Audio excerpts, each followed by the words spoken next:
Today we get to see in very clear form what separates Magnus Carlsen from his contemporaries, his ability to zone in and create very small weaknesses and then use those weaknesses to expand his advantage until it crushes his opponent.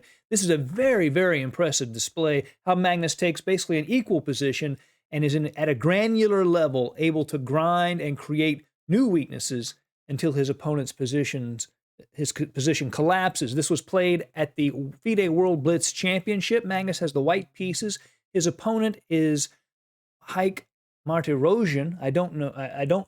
Not familiar with this grandmaster, although he's very strong. His blitz rating is 2745, and Magnus's is 2830. So these are very, very strong players.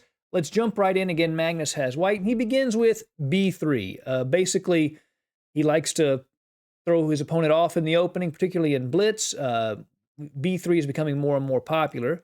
e5, bishop to b2, immediately attacking the e5 pawn. Knight to c6 defends it. And Magnus plays e3. This is the Larsen's opening. The idea traditionally is to play bishop b5 to threaten this knight and remove the defender of the e5 pawn.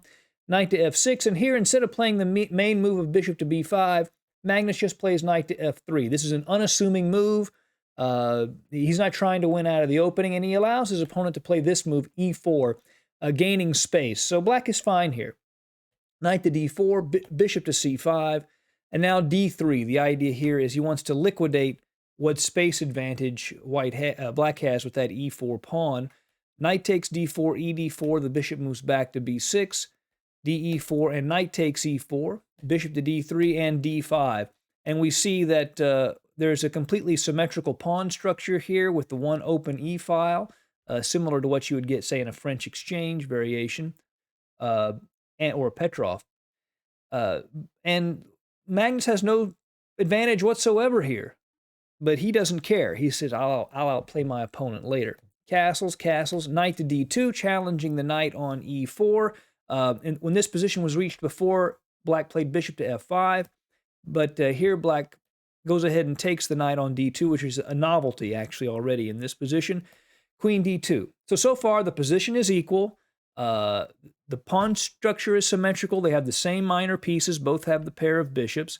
Queen to f6 from black, putting pressure on the d4 pawn. Now, he isn't threatening to capture it yet. If he were to take it, then he takes, and then bishop h7 check, and he would lose his queen. So it's not yet going to be captured, but the threat looms. Magnus plays rook a to e1. We've got one open file here, so he plays to control it. Bishop to d7.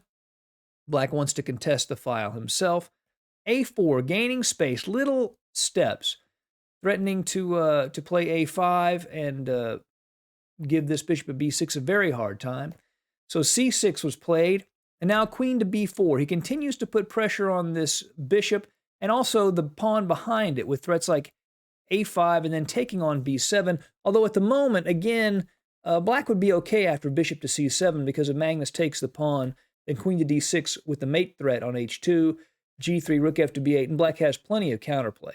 So he doesn't have to worry yet about that pawn, but he does. He goes ahead and just plays queen to d8.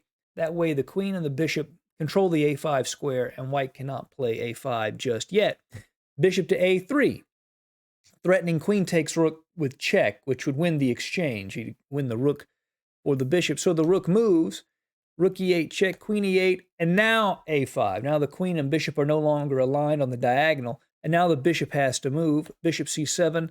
Now queen takes b5. So this is not the win of a pawn, it's the trade of pawns because black can take on a5. But now look, Magnus has created those small advantages. He now has a healthier pawn structure. He has 2 pawn islands compared to 3. Also, this a7 pawn is quite weak and on a half-open a-file. And the c6 pawn is weak as well. So he's created small weaknesses. Now he has something to work with. Bishop to c5, immediately going after the pawn at a7. Rook to b8, counterattacking the queen. The queen goes to a6. And now bishop to b6 to try to block the bishop's attack of the a7 pawn. And now queen to e1. The idea is the queen supports the rook going to e1 and its control of the e-file. By the way, if you're getting value from this video, be sure to subscribe to Chess Dog for future videos. So bishop to e6 to block that file. But now rook to e1, he goes ahead and at the very least puts a pin on that bishop on e6. Queen to d7 and queen to c1. So he wants to move the queen to the f4 square. It's strong for two reasons. One, of course, it gains a tempo by threatening the rook at b8, but also he's putting the queen over on the king side. You know, Black's king is not very well defended at the moment, so a queen over on this part of the board could be quite strong. But now White plays bishop takes c5, de5. So now each side has one bishop, but this bishop on e6 is a bad bishop. We see it has very little mobility, but also the central pawns are on the same color as that of the bishop. That makes it bad, whereas Magnus's light-squared bishop is not blocked in by its central pawns. Again, little advantages accumulating over time. And because of that, Black plays d4. He wants to liberate this bishop, and it makes this pawn on d4, though, very vulnerable. Maybe he didn't care about losing that pawn. Maybe he said the activity of my bishop is more important. I don't know what he was thinking, but in order to attempt to liberate this bishop, he plays d4, but now that's an extra weak pawn in his position. It can no longer be defended by another pawn. So queen to f4, attacks the rook, gains a tempo.